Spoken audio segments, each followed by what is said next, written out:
Hey everyone! If you're designing websites, mobile apps, or UI/UX projects, Adobe XD is one of the best tools out there. And in this quick tutorial, I'll show you how to download it completely free for 14 days on your PC or Mac and laptop the official way. Let's get started. Step 1. Click the link in this video's description. That will take you straight to Adobe's business trial page for XD. Now, click Start Free Trial. You'll get two plan options. Choose the monthly plan if you want short-term flexibility and the ability to cancel anytime. Select the yearly plan for a better monthly price if you plan to keep using XD beyond the trial. Next, log in with your Adobe ID or create a free one if you're new.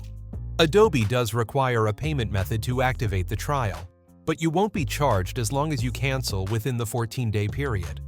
I suggest setting a reminder on your phone, just in case. After that, download the Creative Cloud desktop app. Open it, search for Adobe XD, hit Install, and you're ready to start designing. You'll now have full access to all of XD's tools: prototyping, animation, sharing features, and collaboration for 14 days, completely risk-free. If this helped you out, please like the video and subscribe to CyberTechPal for more tutorials, tech walkthroughs, and design tips. Thanks for watching, and happy designing!